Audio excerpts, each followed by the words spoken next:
Mansa Musa, a name that glimmers through history, wrapped in gold and legend. But who was he really? A conqueror, a patron of learning, a man whose wealth dazzled the world.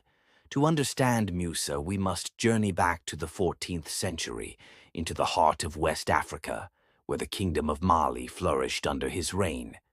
Musa was not born into power. He came to the throne unexpectedly when the previous ruler went on a voyage across the Atlantic and never returned. But what he inherited was extraordinary, a kingdom blessed with abundant gold, salt, and fertile lands. Yet Musa's greatness did not lie in wealth alone. From the start, he saw himself as more than a king. He was a guardian of faith, a builder of culture, and a leader with vision. In Musa's time, Mali was already a center of trade and learning. Caravans crossed the Sahara, linking West Africa to the markets of North Africa, the Middle East, and beyond. But Musa's reign would take Mali to heights no one had imagined.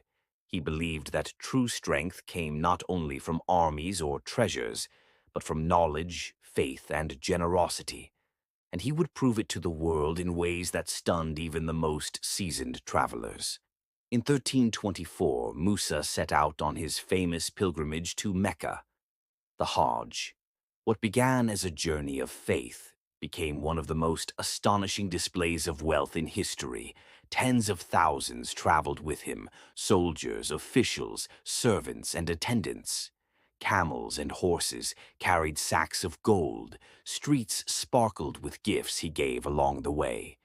In Cairo, in Mecca, wherever he passed, Musa distributed so much gold that the value of currency shifted, economies trembled, and tales of his riches spread across continents.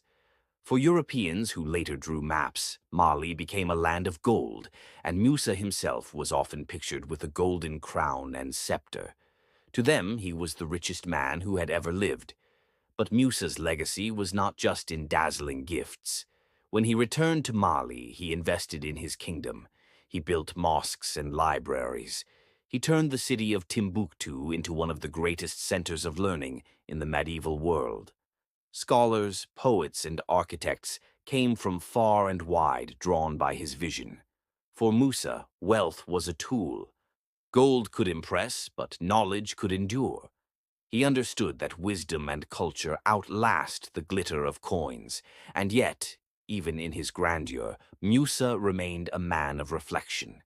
He knew that wealth without purpose could corrupt, that power without faith could destroy. He used his fortune not merely to elevate himself, but to lift his people, to honor his faith, and to leave behind something greater than treasure, a legacy of culture and understanding. When Musa died in 1337, he left behind a kingdom stronger, richer, and more respected than ever before. His name became a symbol of unimaginable wealth, but also of generosity and vision. Today, economists still debate the exact value of his fortune, with some claiming it would make him the wealthiest individual in history. But perhaps that is not his true wealth. Perhaps his real treasure was the flowering of knowledge, the building of cities, and the reminder that riches gain meaning only when they serve a higher purpose. So who was Mansa Musa? Not just a king draped in gold, not only the richest man of his age, he was a leader who showed the world that wealth can dazzle the eye, but wisdom feeds the soul. Centuries later, we still remember him not only for his fortune, but for the vision he carried. That greatness lies not in what we hoard, but in what we give, and in the knowledge we leave behind. Mansa Musa, a king whose golden light still shines, reminding us that the richest legacy is the one that endures in the hearts of people